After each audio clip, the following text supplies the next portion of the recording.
என் அன்பு சகோதர சகோதரிகளே, ஆண்டவராகிய இயேசு கிறிஸ்துவின் நாமத்தில் என் அன்பின் வாழ்த்துக்கள். இன்றைய முத்தின் மூலமாக மறுபடியும் உங்களை சந்திப்பதில் மகிழ்ச்சி அடைகிறேன். சிந்தையிலே நாம் ஜெயமுள்ள ஒரு வாழ்க்கை வாழணும் என்பது தேவனுடைய சித்தம், தேவனுடைய திட்டம். நிறைய பேருக்கு இந்த சத்தியம் தெரியாதனால சிந்தையில் போராடி சிந்தையில் இன்னைக்கு அவர்கள் மேற்கொள்ள முடியாமல் தடுமாறுறாங்க. எங்கே இது துவங்குது, இந்த சிந்தையில் ஜெயிக்க முடியாததுக்கு என்ன காரணம் என்பதை தான் நம்ம இந்த நாட்களில் நிறைய காரியங்களை வேதத்திலிருந்து தியானித்து கொண்டு இருக்கிறோம். இன்றைக்கு மறுபடியுமாக 139 சங்கீதம் 23 இந்த நாட்களில் மனப்பாடம் பண்ணாதவங்க தயவு செய்து மனப்பாடம் பண்ண ஆரம்பிங்க. ஒரு நாளைக்கு ஒரு வசனத்தை மனப்பாடம் பண்ணுவோம், அவ்வளோதான்.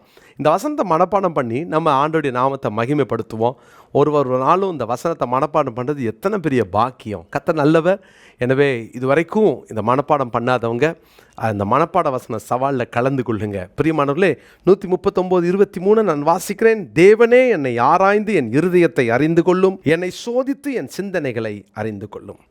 என்னை சோதித்து என் சிந்தனைகளை அறிந்து கொள்ளும். சிந்தையில் நாம் ஜெயிக்க வேண்டும் என்றால் என்ன செய்வது? முதலாவது, குழந்தைக்கேற்ற காரியத்தெல்லாம் ஒழித்து விட வேண்டும். வளர்ச்சியற்ற சிந்தை கண்டிப்பாக ஆண்டவரை துக்கப்படுத்தும். யோசித்து பாருங்க, நம்ம பிள்ளைங்க வளரலை, சரியான வளர்ச்சி இல்லை, சரியான ஒரு வளர்ந்த நிலை இல்லைன்னா நமக்கு எவ்வளோ துக்கமாக இருக்குது. கண்ணீர் வடிக்கிறோம் இல்லையா? அது ஒரு பெரிய வழி பெற்றோருக்கு. அப்படி தான் இருக்கும். தேவன் நம்மளை பார்க்கும்போது இன்னும் குழந்தையாகவே இருக்கிறானே அப்படின்னு சின்ன விஷயத்துக்கெல்லாம் நம்ம அஃபண்ட் ஆகும்போது ஆண்டவர் அதை பார்க்குறாரு. ஏன்னா வளர்ச்சியற்ற நிலை. அதனால தான் ஆண்டவர் அப்போஸ்தலனாகிய பவுலுடைய நிருபத்தில் ஆவியானவர் நமக்கு சொல்லித் தருகிறார். குழந்தை கேட்டர்களை ஒழித்திடணும் அப்படின்னு நேற்று தினத்தில் தியானித்தோம். ஒவ்வொரு நாளும் உங்களுடைய சிந்தையில் வளர கற்றுக்கொள்ளுங்கள். கர்த்தர் நல்லவர். இன்றைக்கு மறுபடியுமாக சங்கீதங்களின் புஸ்தகம் 66 சங்கீதத்தின் 18வது வசனத்தின் மூலமாய் இந்த செய்தியை தொடர விரும்புகிறேன். 66 சங்கீதம் 18வது வசனத்தை நான் வாசிக்கிறேன். என் இருதயத்தில் அக்கிரம சிந்தை கொண்டிருந்தேனானால் ஆண்டவர் எனக்கு செவிகொடார். இந்த வசனத்தில் உண்மையில் ஆங்கிலத்தில் கூட இவ்வளவு தெளிவான ஒரு வார்த்தையை நீங்கள் பார்க்க முடியாது. தமிழில் ரொம்ப அழகாக இருக்குது. என் இருதயத்தில் அக்கிரம சிந்தை கொண்டிருந்தால் தேவன் எனக்கு செவிகொடார். அக்கிரம சிந்தை எங்கு? இருதயத்தில். அதனால தான் சொன்னேன், இருதயத்தில் இருக்கிற அக்கிரமம் எல்லாவற்றை பார்க்கலும் இருதயமே திருக்குள்ளதும் மகா கேடுள்ளதுமா இருக்குன்னு வாசிக்கிறோம் இல்லையா? எனவே இருதயத்தில் அக்கிரமம் இருந்தால், அது அக்கிரமத்தால் நிரம்பி இருந்தால் அதை தான் சிந்திக்க தோணும், அதை தான் சிந்திப்போம். இது கனெக்ட் ஆகிட்டே இருக்கும்.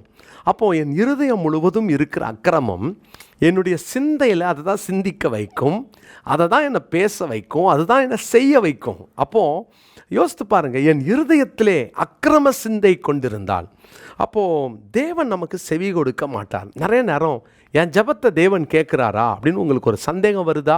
நான் ஜோமன்னா கூரையை தாண்டாது வருதான்னு சொல்கிறவங்களாம் இருக்காங்க. ஐயோ, அதனால தான் ஊழியக்காரனை தேடி போகிறோம், ஊழியக்காரங்க ஜோமன்னா கர்த்தர் கேட்பாரு. இது என்ன அர்த்தம் தெரியுமா? நம்முடைய இருதயம் தேவனுக்கு அது சரியாய் அலைன் பண்ணப்பட்டிருக்கும் என்றால், தேவனுக்கு நேராக அது அலைன் பண்ணப்பட்டிருந்தா கண்டிப்பாக நம்முடைய சிந்தை சரியாக இருக்கும். சிந்தை சரியாக இருந்தால் நம்ம ஜெபம் பண்ணால் கர்த்தர் கேட்பார். ரொம்ப சாதாரணமாக நீங்கள் பேசினாலும் கர்த்தர் கேட்பார். எங்கே இது துவங்குதுன்னு பாருங்கள். இருதயத்தில் அங்கே அக்கிரமங்கள் நிரம்பி இருந்தால் அதை தான் சிந்திப்போம். அதுதான் இருதயத்தின் அக்கிரம சிந்தை. பிரியமானவர்களே, உங்கள் சிந்தையில் அக்கிரமம் இருக்குதா? ஒரு விஷயத்தை நம்ம கவனித்து கொள்ளணும். ஆண்டவர் சொல்லாததை செய்தால் அது அக்கிரமம். தேவன் சொல்லாததை செய்தால், தேவன் ஒரு காரியத்தை செய் என்று சொல்லுகிறார், அதை செய்யாமல் போனால் அது பாவம். தேவன் சொல்லுகிறார், அதை நம்ம மீறி செய்யும்போது அது பாவம். இங்கே பாருங்கள், தேவன் சொல்லாததை செய்யும்போது அக்கிரமம். இந்த அக்கிரமம் என் வாழ்க்கையில் வேதத்தில் கர்த்தர் இதை செய்ய சொன்னாரா, இப்படி வாழ சொன்னாரா, இப்படி வாழக்கூடாதுன்னு சொல்கிறாரு, நம்ம அதை மீறி செய்கிறோம். இதெல்லாம் நம்முடைய இருதயத்துக்குள்ளே வருகிற அக்கிரமங்கள். எத்தனை பேருடைய வாழ்க்கையில் இன்றைக்கி இந்த அக்கிரமத்தோடு நம்ம வாழ்கிறோம். இருதயத்துக்குள்ளே இருக்கிற அக்கிரமம் வெளியே தெரியாது, சிந்தையில் அதை சிந்திக்கிறதும் வெளியே தெரியாது. ஆனால் என்னைக்கு வார்த்தையாய் வருகிறதோ, செயலில் காண்பிக்கிறோமோ, அன்றைக்கி தான் நம்மளை பார்க்குறவங்க என்னடா இப்படி செஞ்சிட்டானே, இப்படி செஞ்சதுக்கு காரணம் அவனுடைய இருதயம் அக்கிரம சிந்தையால் நிரம்பி இருக்கிறது என்று அர்த்தம். அருமையான கர்த்தருடைய பிள்ளைகளே, வேத வசனத்தில் நம்ம யோவான் சுவிசேஷத்தின் 9ஆம் அதிகாரம் 31வது வசனத்தை நான் உங்களுக்காக வாசிக்கிறேன். யோவான் சுவிசேஷம் 9ஆம் அதிகாரம் 31வது வசனத்தை நான் வாசிக்கிறேன். பாவிகளுக்கு தேவன் செவி கொடுக்கிறதில்லை என்று அறிந்திருக்கிறோம், ஒருவன் தேவ பக்தி உள்ளவனாய் இருந்து அவருக்கு சித்தமானதை செய்தால் அவனுக்கு செவி கொடுப்பார். பாவிகளுக்கு தேவன் செவி கொடுக்கிறது இல்லை என்று அறிந்திருக்கிறோம். ஒரு மனுஷன் பாவியாக இருந்தால், பாவம் செஞ்சால் தேவன் அவனுக்கு செவி கொடுக்க மாட்டார். அடுத்தது பாருங்கள், தேவ பக்தி உள்ளவனாக இருந்து அவருக்கு சித்தமானதை செய்தால், அப்போ அவனுடைய செயலில் தெரிஞ்சிடும் இவனுடைய இருதயத்தில் அக்கிரம சிந்தை இருக்கா இல்லையான்னு. அப்போது தேவன் நமக்கு செவி கொடுக்காமல் போகிறதுக்கு காரணம் நமக்குள்ளே இருக்கிற அந்த அக்கிரம சிந்தை. நீங்கள் ஆதியாகமத்தின் புஸ்தகத்துக்கு பைபிளை திருப்பிக்கோங்க. 6ஆம் அதிகாரத்தின் 5வது வசனத்தை நான் வாசிக்கிறேன். ஆதியாகமம் 6:5. மனுஷனுடைய அக்கிரமம் பூமியிலே பெருகினது என்றும் அவன் இருதயத்தின் நினைவுகளின் தோற்றம் எல்லாம் நித்தமும் பொல்லாததே என்றும் கர்த்தர் கண்டு. இருதயத்தின் நினைவுகளின் தோற்றம், அவன் இருதயத்தினுடைய நினைவுகள் எல்லாம். அதனால தான் என்ன இருதயத்தில் இருக்குதோ அக்கிரமத்தால் நிரம்பினவன், அந்த இருதயத்தில் இருக்கிற அக்கிரமம் அவனை நினைக்க வைக்கிறது. அதை தான் அவன் நினைப்பான். உள்ள என்ன ஸ்டோராக இருக்குதோ அந்த ஸ்மெல் தானே வெளியே வரும். யோசித்து பாருங்கள், அந்த ஸ்மெல் தான் வெளியே வரும். ஒரு வீட்டுக்குள்ளே ஒரு ஃப்ராக்னன்ஸ், ஒரு நல்ல பர்ஃப்யூம் இருக்குன்னா கதவை திறந்தனே உள்ளேருந்து அந்த வாசனை தானே வரும். உள்ள நாற்றம் இருந்தால் கதவை திறந்த நாற்றம் தான் வெளியே வரும். உள்ளே கிடக்கிற இருதயத்தில் கிடக்கிற அக்கிரமங்கள் எல்லாம் இது சிந்தையில் அது தொடர்போடு இருக்குது. அதனால தான் சிந்திச்சுக்கிட்டே இருக்கும். கெட்டதை சிந்திக்கிறீங்களா, பாவமானதை சிந்திக்கிறீங்களா, தெரியும் இதை சிந்திச்சா ஆண்டவருக்கு பிடிக்காதுன்னு தெரியும். அதை சிந்திக்கிறதுனால நம்ம அதை பார்க்குறோம், சிந்திக்கிறதுனால அதை பேசுகிறோம், சிந்திக்கிறதுனால அதை செய்கிறோம். அப்போ நம்முடைய இருதயத்தில் அக்கிரம சிந்தை கொண்டிருந்தால் தேவன் நமக்கும் அவருக்கும் இருக்கிற அந்த தொடர்பு உடைந்து போகும். தேவன் அதை எப்படி ஏற்றுக்கொள்வார்? தேவனால் எப்படி அதை பொறுத்து கொள்ள முடியும்? பிரியமான தேவனுடைய பிள்ளைகளே, மத்தேயு 12:33, நல்ல மரம் நல்லதென்றால் அதன் கனியும் நல்லதென்று சொல்லுங்கள், மரம் கெட்டதென்றால் அதன் கனியும் கெட்டதென்று சொல்லுங்கள். மரமானது அதன் கனியினால் அறியப்படும். மரம் அதன் கனியினால் அறியப்படும். என் செயல், என்னுடைய வார்த்தை, பேச்சு இதெல்லாம் நல்லா இருக்குதுன்னா சிந்தை நல்லா இருக்குன்னு அர்த்தம், இருதயம் நல்லா இருக்குன்னு அர்த்தம். கெட்டதை பேசுகிறோமா, கெட்ட வார்த்தை வாயில் வந்துடுதா, அக்கிரம சிந்தை இருக்குன்னு அர்த்தம். இன்றைக்கி நம்ம செய்ய வேண்டியது என்னென்னா, என் இருதயத்தை கழுவுன்னு சொல்லி நம்ம ஜெபிக்க பழகணும். சங்கீதங்களின் புஸ்தகம் 51ஆம் சங்கீதம் 9ஆம் வசனத்தை படிப்போம். அதை இன்னைக்குரிய மனப்பாட பகுதியாக தெரிந்து கொள்ளுங்க. 51ஆம் சங்கீதம் 9ஆம் வசனம், என் பாவங்களை பாராதபடிக்கு நீர் உமது முகத்தை மறைத்து என் அக்கிரமங்களை எல்லாம் நீக்கி அருளும். என் பாவங்களை பாராதபடிக்கு நீர் உமது முகத்தை மறைத்து என் அக்கிரமங்களை எல்லாம் நீக்கி அருளும். உண்மையாக ஜெபம் பண்ணுவோம். என் இருதயத்தில் இருக்கிற எல்லா அசுத்தத்தையும் நீக்குங்கன்னு சொல்லி ஜெபம் பண்ணுங்க. தேவன் நம் இருதயத்தில் ஸ்டோர் பண்ணி வச்சிருக்கிற அக்கிரமங்களை அகற்றட்டும். சிந்தை சுத்தமாகும்.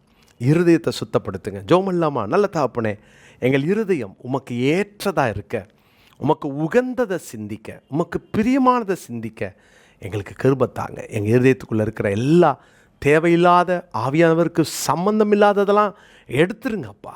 வேண்டாம். நாங்கள் எப்போதும் உங்கள் சிந்தையினால் நிரப்பப்பட, ஆண்டவரே, இந்த இருதயம் பரிசுத்தமாக இருக்க எங்களை ஒப்பு கொடுக்குறோம். எங்கள் இருதயத்தை பரிசுத்தப்படுத்தும். தொடர்ந்து எங்களோடு பேசும். இயேசுவின் நாமத்தில் ஜெபிக்கிறோம் பிதாவே, ஆமேன். கிறிஸ்துவுக்குள் பிரியமானவர்களே, இயேசு கிறிஸ்துவின் இனிய நல்ல நாமத்தில் என் அன்பின் வாழ்த்துக்கள். இந்த 2024 வருஷத்தின் பாராளுமன்ற தேர்தலுக்காக நம்முடைய தேசம் ஆயத்தமாகி கொண்டிருக்கிறது. எல்லா கட்சிகளும் மிக மும்முரமாக செயல்பட துவங்கிவிட்டார்கள். ஒருவேளை இந்த நாட்களில் என்ன நடக்கிறது என்று உலகமே உற்று பார்த்து கொண்டிருக்கிற இந்த நேரத்தில் இந்த கட்சி வரும், அந்த கட்சி வரணும், அது வந்தால் நல்லாயிருக்கும் என்றெல்லாம் சொல்லிக்கொண்டு ஒரு கூட்டம் எழும்பினாலும், தேவனுடைய ஜனமாகிய நீங்களும் நானும் மிக முக்கியமான கட்டத்தில் இருக்கிறோம் என்பதை மறந்துட வேண்டாம். நாம் என்ன செய்ய போகிறோம்? நாம் அதிகமாக ஜெபத்திலே, தேவ சமூகத்திலே தரித்திருக்க போகிறோம். பிரியமானவர்களே, இந்த ஜெபத்தில் நீங்கள் கலந்து கொள்ள வேண்டும் என்று நான் அன்போடு கட்டாயமாக அழைக்கிறேன். காரணம், நீங்கள் யாராக இருந்தாலும் தேசத்தின் மேல் உங்களுக்கு விருப்பமும் பிரியமும் அன்பும் இருக்கும் என்றால், தேசத்தில் தேவன் எங்களுக்கு ஒரு சேமத்தை கட்டளையிடணும் அப்படின்ற ஒரு ஆசையும் எதிர்பார்ப்பும் உங்களுக்குள் இருக்கும் என்றால், நீங்கள் இந்த ஜெபத்தில் கலந்து கொள்ள வேண்டும்.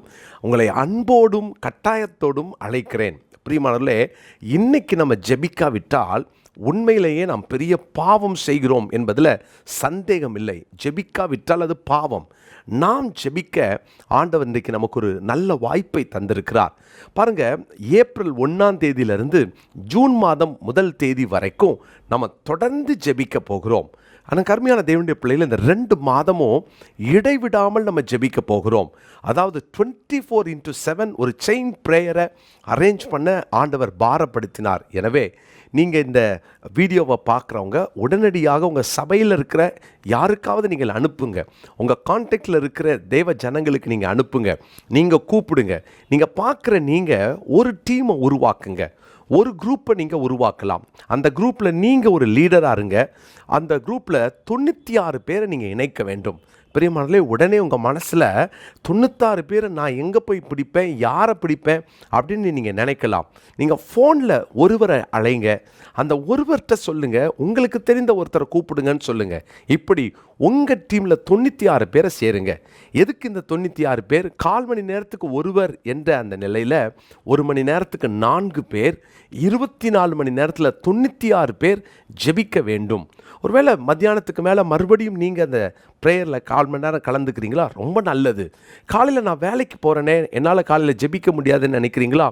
வீட்டில் இருக்கிறவங்க அல்லது ஒர்க் ஃப்ரம் ஹோம் அப்படின்னு சொல்கிறவங்க அல்லது ஹோம் மேக்கர்ஸ், நீங்கள் என்ன பண்ணலாம், காலையில் அந்த டைமை எடுத்துக்கோங்க.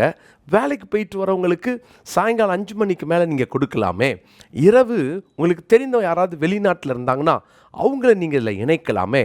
ஆனால் ஜெபிக்க வேண்டும். பிரியமானவர்களே, இப்படி பல குழுக்களை பல ஸ்டேட்டில் டிஸ்ட்ரிக்டில் ஏற்படுத்தி கொண்டிருக்கிறோம். நீங்கள் இதில் கலந்து கொள்ளுங்கள். கீழே காண்கிற இந்த ஃபோன் நம்பரில் வாட்ஸ்அப்பில் ப்ரேயர் ரிக்வெஸ்ட் வேணும்னு கேட்டிங்கன்னா எந்த மொழியிலும் நாங்கள் கொடுக்க ஆயத்தமாக இருக்கிறோம். கன்னடமாக இருக்கட்டும், தெலுங்காக இருக்கட்டும், மலையாளமாக இருக்கட்டும், ஹிந்தியாக இருக்கட்டும், இங்கிலீஷாக இருக்கட்டும், தமிழாக இருக்கட்டும், நாங்கள் உங்களுக்கு அனுப்பி வைக்க ஆயத்தமாக இருக்கிறோம். ஆனால் நீங்கள் ஜெபிக்க வேண்டும். நீங்கள் இன்றைக்கி சபையாக இணைந்து கொள்ளுங்கள். உங்கள் சபையில் ஒரு 100 பேரை நீங்கள் கூப்பிடுங்க. நம்ம சேர்ந்து ஜெபம் பண்ணலான்னு சொல்லுங்கள். இது ஜூன் மாதம் 1 தேதி வரைக்கும் இந்த ஜெபத்தை நாம் ஏறெடுக்க வேண்டும். பிரியமானவர்களே, தவற விட்டுறாதீங்க. இது மிக முக்கியமான ஒரு தேர்தல் என்பதில் எந்த சந்தேகமும் இல்லை. அன்போடு கூட உங்களை அழைக்கிறேன். உடனடியாக இணைந்து கொள்ளுங்க. எனவே நம்ம சும்மா இருக்காம உடனடியாக இதில் கலந்து கொள்வோம். தேவன் உங்களை ஆசீர்வதிப்பார். தேசத்திற்காக ஜெபிக்கிறதை ஆண்டவர் சபையினிடத்தில் தான் எதிர்பார்க்கிறார். நாம் தான் ஜெபிக்க வேண்டும். ஜெப குறிப்புகளை வாட்ஸ்அப் மூலமாக உங்களுக்கு நாங்கள் அனுப்பி வச்சுருவோம். அதுக்காக பிரிண்ட் பண்ணப்பட்ட புத்தகம் ஆயத்தமாக இருக்குது. எந்த மொழியில் இருந்தாலும் சரி, நாங்கள் உங்களுக்கு அதை அனுப்பி வைக்கிறோம். எனவே தேவன் இந்த நாட்களில் நம்மளை எழுப்பி கொண்டிருக்கிறார். ஜெபிப்போம். தேவன் நமக்கு ஒரு பெரிய நன்மையை வரும் நாட்களில் நம்ம கட்டளையிடுவார். அவருக்கு சித்தமானவர்களை ஆண்டவர் தேசத்திலே தலைவர்களாக ஏற்படுத்துவார். ஆனால் நாம் நம்முடைய கடமை ஜெபிப்பது. பிரியமானவர்களே, இன்றைக்கே இதை தொடர்பு கொள்ளுங்கள். உங்கள் அழைப்புக்கு நாங்கள் காத்திருக்கிறோம். நிச்சயமாய் இந்த ஜெபத்தில் நீங்கள் கலந்து கொள்வீர்கள் என்று நான் விசுவாசிக்கிறேன். God bless you.